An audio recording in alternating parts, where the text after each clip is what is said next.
Welcome to Rev'd Up for Sunday, a lectionary podcast from the clergy of St. Mark's Episcopal Church in New Canaan, Connecticut. I'm John Kennedy. And I'm Peter Walsh. And I'm Elizabeth Garnsey. And we are at the very end of the liturgical year with the Feast of Christ the King, and it also happens to be the first podcast we're recording after the U.S. presidential election. And here we have Jesus being asked whether he is a king and what kind of kingdom he has.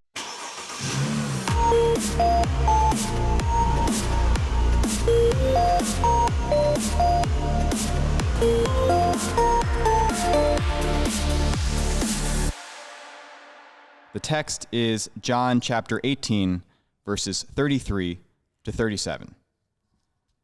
Then Pilate entered the headquarters again, summoned Jesus, and asked him, "Are you the king of the Jews?" Jesus answered, "Do you ask this on your own, or did others tell you about me?" Pilate replied, "I am not a Jew, am I? Your own nation and the chief priests have handed you over to me. What have you done?" Jesus answered, "My kingdom is not from this world. If my kingdom were from this world, my followers would be fighting to keep me from being handed over to the Jews. But as it is, my kingdom is not from here." Pilate asked him, "So you are a king?" Jesus answered, "You say that I am a king. For this I was born, and for this I came into the world, to testify to the truth. Everyone who belongs to the truth listens to my voice." Okay, so as I said at the top, I think this passage and this feast has particular resonances this time around, given where we are in the world. So where do we want to begin? So just a few things about where we are in the text here. So we're at the, obviously what we would call Good Friday, and Jesus has already been before Annas and Caiaphas, the religious authorities, and he's been delivered to Pilate. It says that Pilate summons him. I love the word that Pilate summons him, because that's the last time Pilate has any power here, is when he summons him. And that the three things that they have in this conversation that they talk about is kingdom, truth, and power, though we don't really get the power portion of this. And of course, we all know, and I'll just point it out to make sure we don't miss it, that this is an ironic conversation where Pilate is supposedly the one doing the interviewing and supposedly the one in charge, and it seems to be that Jesus is the one in charge and the one doing the interviewing. And I might add, before we launch and get a little bit deeper into this, that we are the ones who are also being interviewed here too. Yeah, I think with the truth portion, it's always been frustrating to me that in this passage we leave off verse 38. You know, Pilate's cynical response, what is truth at the end of this? And it's such an important verse and it's such an important closure to this exchange that I feel like preachers everywhere should just put it back in. I was so wound up about the last time I talked about this. I think all I could talk about was the verse that wasn't in the passage. Yeah. But it's interesting because I wonder if the reason the lectionary people whacked that final line, which is leads to a whole question about truth, is it ends on those who are people of the truth listen to my voice. And maybe it now ends with the question of, do we listen to his voice? That's a good point.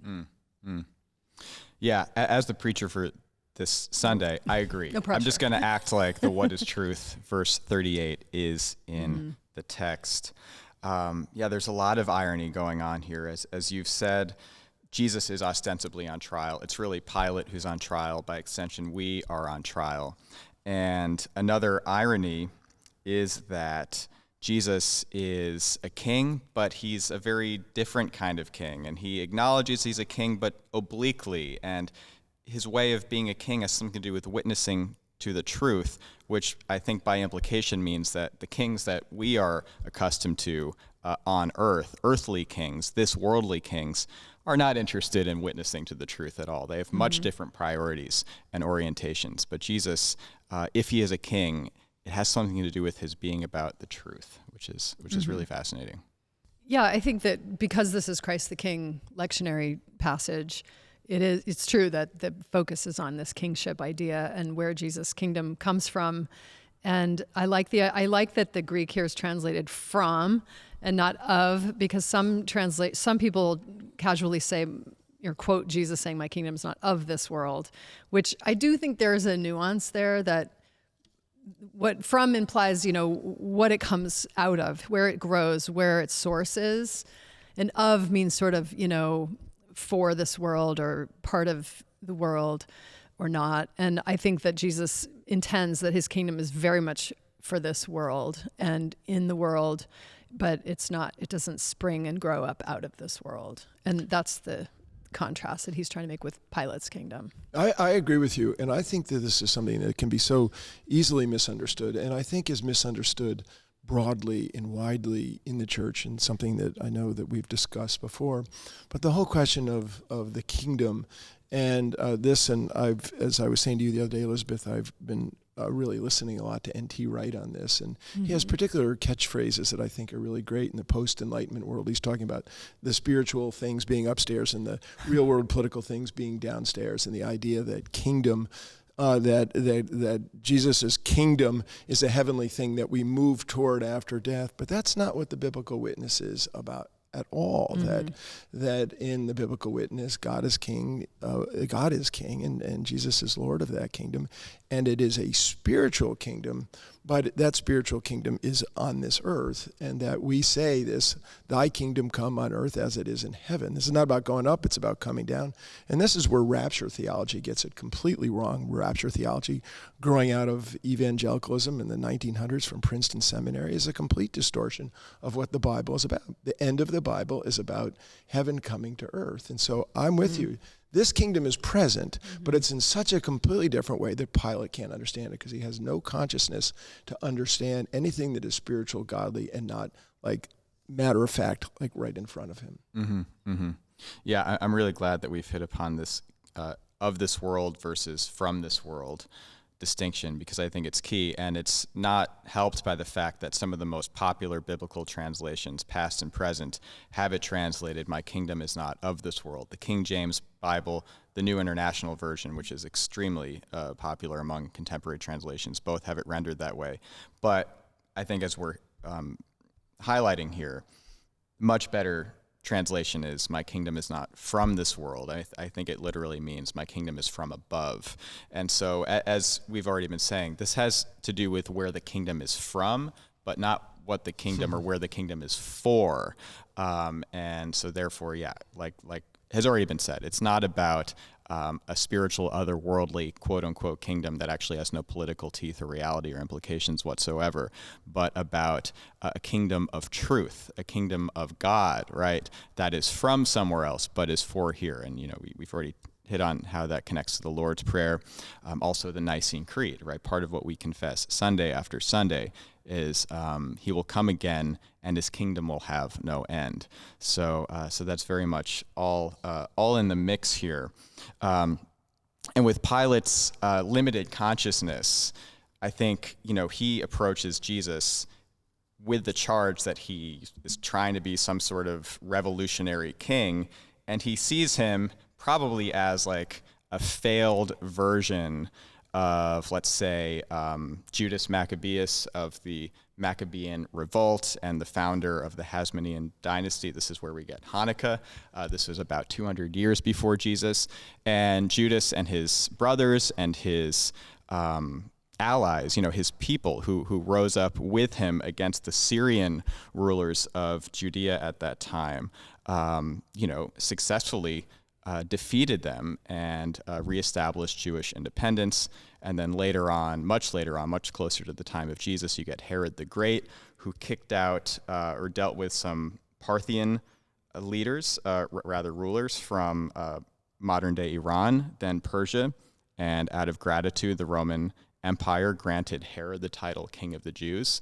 These were both revolutionary kings. And so there was a lot of revolution in the air, to quote Bob Dylan, in the time of Jesus. And there were a lot of people in Jesus' time, and a little before Jesus' time, and a little after Jesus' time, claiming to be kings, trying to be kings, trying to, in some way, throw off Roman imperial power. And so Pilate's looking at Jesus in this sort of way and thinking, is he a problem in this sort of way? I don't think he's perceived as a real threat, but nonetheless, is he the sort of person that the Roman Empire needs to sort of like put down in some way? And Jesus is obviously coming at it, if Pilate's coming at it here, Jesus is coming at it from a totally different plane. And there's a real collision here of consciousness, really. Mm-hmm. Yeah. That's a good word, consciousness, because I'm interested in the fact that Pilate doesn't pick up on what Jesus says. If my kingdom were not from this world, my followers would be fighting to keep me from being handed over to the Jews. Mm-hmm. Right. There's no arms involved. There's no power struggle. There's no violence going on from Jesus's side. And Pilate doesn't pick up on that at all. And nor does anyone else. But they're just interested in his claim to be a king over against these other kings that you're talking about. Yeah, I mean, I think in the text there's a kind of funny thing here, because he doesn't come to the charge against him is not his kingship. I mean, the religious authorities don't turn him over because he's the king, so-called king of the Jews. He's turned over for a complex of things, including blasphemy. And so Pilate is the one. This question in my mind comes completely out of the blue, and maybe it's grounded in the sort of thing, John, that you just unfolded for us.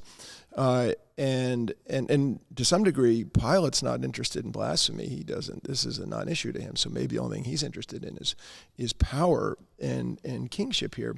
But I think what's happening in the conversation, as you've already pointed out, all the John, and this is Pilate's turn on the hot seat. I'm just going to say that, like all the other people who we've gone through John's gospel, where the conversation takes place here and here.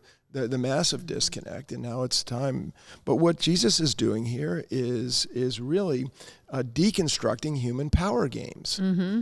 That's what he's doing, and Pilate can't figure out what to do. And the more Jesus deconstructs the human power game, the more fearful Pilate gets in the whole story. Pilate goes more and more fearful, even though we get the idea that Pilate thinks he's innocent, and it almost is like trying to coach him. And if you just say this, dude, I'm going to let you off. But Jesus won't do it because he's deconstructing a bigger thing than just saving himself. And then Pilate gets fearful and just has to solve, for a kind of, the only truth he can see is, I got to solve this problem. This isn't between keeping the peace and keeping the law. There's no law broken here. He just like, I'm going to keep the peace, blows it up and kills Jesus. That's what happens, I think, at some level. Yeah. Yeah. I think it's a very important point that Pilate in John's narrative is not really depicted as a bad man. He's, like you said, he's really trying to help Jesus in his way, in his own limited consciousness sort of way. But nonetheless, it's not enough for the purposes of Jesus, for the purposes of the truth, to be a quote-unquote not bad person, right? Or to be a conventionally moral person, or to have your sense of what's real and what's true based on what your senses can perceive and what prevailing, wisdom and conventions are. That Jesus calls Pilate and calls all of us to go deeper and to cultivate a sort of distance from quote unquote the world, which I think is something just kind of worth unpacking a little bit here. Like, what is the world in John? The world is a major theme in John. Like, God's, on the one hand, God so loved the world, right, that he gave his only son. But on the other hand, the world in John is sort of a symbol, a catchword for all the forces in the world that rebel against God and that ultimately conspire, wittingly or not, to put Jesus to death. And so the world, I think, in this sense, is the thinking of the world, the ways of the world, worldliness, not like as creation, right? Because creation is good. But Jesus calls, all of us to not really be caught up in the ways of the world, defined by the world, conform, to borrow some Pauline language, not conform to the patterns of this world, but be transformed by the renewing of the mind. So really, quite a challenge to Pilate, and one that he fails, but one that is presented to all of us, always. Yeah, I like this pondering what world means in John, because of course in John 1, it says plainly that the world loved darkness more than light. and wanted to snuff out the Yes. light. And Jesus here is saying, I came to testify to the truth, aletheia, the not forgetting what God is and where God put us and what God's intentions are for the world. And N.T. Wright, in this great book, Peter, that you're reading too, How God Became King, he talks about how empires can't cope with a testimony to God's truth, that shines light into the dark corners of the world and its injustices. And it's a very inconvenient truth, and since truth is so much in our culture right now as something in question, that we don't all have the same sources for what we find true, and we don't all agree on what the truth is about anything right now anymore in our land. And so I think this exchange is really fascinating with Jesus, that Pilate's completely disinterested in even pursuing the truth. He's not really interested, as you said, Peter, he's just solving a tough nut for the day. He's not really that interested in who Jesus is or what the truth is in this situation. And I think that it shows in his cynical ending of the conversation. That's not there. What is truth? He moves on. It's like, what's truth anyway? And so empires, notoriously create their own truths throughout history and write the truth when the history is played out. They get to say what happened and who won. And so there's no real sense of truth in an empire. And that's, I think, where Jesus is saying, my empire is here to testify to the truth of God's ordering of the world and where justice lives, where the lines of justice are drawn and all that stuff. Yeah, yes to that. And coming back to something I did learn from N.T. Wright, or language that he gave me around this, and it's actually I thought it was the same book you're reading. It's a different book. That the one I was looking at was the I'll have to get in a little bit about the powers. Oh yeah. And his most recent book. But the line here, it says, "My kingdom is not from this world. If my kingdom were from this world, my followers would be fighting to keep me from being handed over." And so I think one of the pieces of language that I got from N.T. Wright, which switches gospels here, so just have to flag that. But the sort of people that the kingdom that Jesus is talking about, the army that sends in it, is the stuff from the Sermon on the Mount and the Beatitudes. Mm-hmm. It's the peacemakers. It's those who mourn for the state of the world. It's those who seek righteousness, to do the right godly thing in the world. And that those are the people that come in. It's the humble, and there's no brutality here. And it's done in the softness. It's a bottom-up kingdom and not a top-down kingdom. And that we find ourselves, the world is moving and drifting. We've lost. There's been an assault on truth. We've lost as a culture to have an agreed upon thing that is truth. We openly, as a culture, embrace lies. We no longer care about the truth, clearly. The truth is a thing that you can have or not have, whether or not it serves you or not serves you. And that the world is also moving toward greater authoritarianism, a greater brutalism. The world is volatile, it's uncertain, it's complex, and it's ambiguous. And people are looking for oversimplified ideas delivered by somebody who is messianic and can bring this thing with a thing. And part of that gets like, truth is messy, and the heck with it. We don't need it. We don't want the ship to tip over. Whatever it is, don't let the ship tip over. And so out goes the truth. Absolutely. It's just like Pilate. Yeah.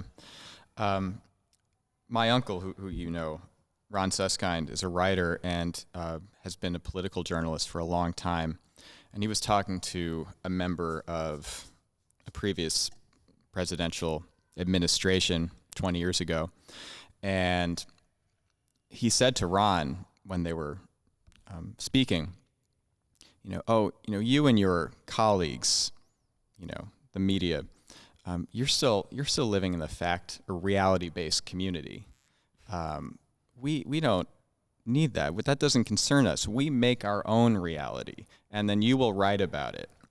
And from that, Stephen Colbert, in his previous show, The Colbert Report, coined this term truthiness. And it's like, it's a feeling. And I'm bringing all this up not to, get all political, although this feast is political and this text is political and this time is political, so it's there. But the point is that people, I think, nowadays are all too eager, all too willing to equate their feelings, like what's in their gut, with truth. And like how plausible, how likely is it that our own preferences and biases and so on line up with truth? Our very sort of primal animal emotions are not really a good guide to truth. And that is why Jesus is always, always, always a challenge.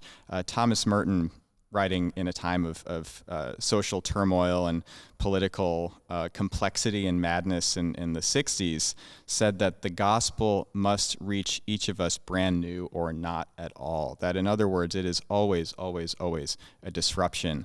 And so I think it's really good that we are disrupted by Jesus if we will listen to him on this feast at this time. I mean, this feast is only 100 years old, and it was established after World War I by Pope Pius XI.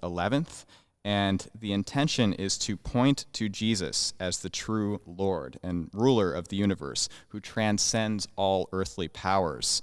And it was a counterpoint to the rising both nationalism and secularism of that time. And I think that's a very good challenge for us now. Yeah, and if you don't mind my following up on that, I mean, we're talking about this just after the election in the United States, but I think this is a worldwide issue that we're talking about here. The movement, authoritarian movements, I mean, and ruling by brutality. I mean, just Russia's invasion of Ukraine, the coalescing of power in China, and how all of this stuff, Hungary. I mean, everybody is all of our cultures in the world, not all of them, but so many of them are moving toward sort of strongman ways to solve human problems. Yeah. And that truth, the question of truth, truth is a complex thing. I mean, if anybody has been to many parts of the world, you know that there's more than one truth in play. It's profoundly complex and really rough. Yes. We can't forget, too, that Jesus was born in the time of Herod. Herod the Great, a huge, horrible tyrant, committed slaughter of the innocents after Jesus was born. And, I made a little list of all these, civilizations, tyrants: Pharaoh, Nebuchadnezzar, Caesar Augustus, Nero, Constantine was not so gentle, even though he was the first emperor to convert to Christianity. He did it by force, and he at gunpoint made people convert. Genghis Khan, Hitler, Stalin, Mao, Mussolini, Franco, all the way through up to Putin and then to our present day, all over the world. And it's not like we're moving newly toward this. It's just we're in and out of it all throughout history. And I think Jesus breaks into this world of tyrants in a whole different way and presents an alternative to the way of war of kingdoms. And we're so addicted to war that the list of wars could fill volumes and never end. And his way, it has nothing to do with that. And that's what he's telling Pilate. My followers would be fighting to keep me from being handed over if that's what my kingdom was about too. And instead, it's been so easy for us to incorporate Jesus into our militaristic life in such a way that we use him to justify our wars and pray for our wars to win. Jesus be on our side. He's got nothing to do with our kingdom forcefulness. And I think that that's the biggest misreading of Christianity in history. Well, Christian nationalism, if there's any questions about Christian nationalism, all you need to do is look at Germany in the 1930s. And right. the majority of Christians were members of the Nazi Party in that world. It was only a dissenting party of Lutherans, made famous by Dietrich Bonhoeffer, of course, that said, no, this is not how it works. And you pointed out, I mean, Jesus was raised in an authoritarian environment, right? He was killed and that Mark's gospel grew out of that. I mean, Nero, the persecutions in Nero, the terrible 10 out of 14 districts burning, Peter crucified upside down, and Paul was beheaded. And so our world is a rough place, but the gospel of love grew up in a tough place. It wasn't like it grew up in a kind of suburban America in the 1950s when everything was kind of going pretty well. It grew up in a really, really rough circumstances and presented a completely different way of approaching things, a completely different way of being a human being. Yeah, Christian nationalism is an oxymoron. Yeah, it most definitely is. Elizabeth, I think you named something that is a really important part of this conversation, that this challenge of Jesus, his witnessing to the truth, his confrontation, nonviolent confrontation, but confrontation nonetheless with the ways of the world, with the rulers of this world, extend to the church as well, to people who bear the name of Christ. And, the Crusaders in the Middle Ages bearing the cross of Christ as they went in with the sword. And we see it in the story as well. I mean, Jesus says, as we've mentioned a couple of times here, that my followers are not fighting for me. Now, one reason for that is he told them not to, right? Like Peter takes out the sword. They were ready. But another reason is that they all ran away. They abandoned him. These are the apostles, right? Yeah. So, if you will, the finger here points back at us as well, which is obvious, but maybe worth saying. And going back to Merton, he talks about how the church, he's talking about America in the 60s, but maybe much the same now in parts of the country, in certain denominations anyway, that the church is supposed to be, among other things, a place where the body, the faithful, gather to confess their sins in humility and receive mercy from God and be renewed to be, people of the truth, which is, if Jesus is the truth is love, right? In John 14:6, Jesus says, I am the truth. So that sort of truth, not a truth that you sort of hold over the heads of other people and say, I have it and you don't. But too often the church turns into a mechanism for self-justification and projecting everything that we should be looking inwards at, our own sin, our own selfishness, our own fear, our own pride, our own violence, and all that. Instead, just seeing it outside, right? That we are righteous. And the problem is, there's a classic recipe for demagogues and authoritarians. It's minorities, it's immigrants, it's elites, whatever. Not to say that there are no problems with elites. There most definitely are. But nonetheless, this projection mechanism is very, very unholy and very pernicious. And it's not true, right? The split between good and evil is not between different groups and different nations and different religions. It runs down the middle of every human heart.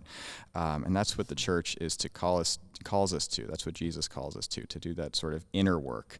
Back to, I think we might want to close now. So just back to this kingdom is not, his kingdom is not from this world, but it is for this world. I think that's maybe a good place to land the plane, that, wherever we find ourselves on the political spectrum, whatever part of the world we might be in, the call is always to be people who not just are detached from the ways of this world and the goings-ons of this world. We are to cultivate a certain sort of holy detachment, I think, but along with that, a sense that Jesus' kingdom is for this world, because the kingdom has everything to do with certain basic truths, like human beings are made in the image of God, right? Human dignity is something that we are all endowed with, and that must be, if we want to be in accord with the truth and people who do God's will, something that we must honor and fight for, in a way, fight for with love and nonviolence and so on, but nonetheless fight for, just as Martin Luther King and the civil rights movement did. So that is the call, I think, in all times, not to try to build the kingdom on our own. We can't do that. That's the sort of utopianism that, I think leads us off course, but to witness to the kingdom, which is already and not yet. I don't know, any final words from either of you? I would just say Jesus' to-do list is the same no matter who wins an election. It's always the same. Yeah. good. Amen. Okay. Thank you for listening, and please like, comment, and subscribe if you're so inclined. We love that you are journeying with us, and we will see you next time.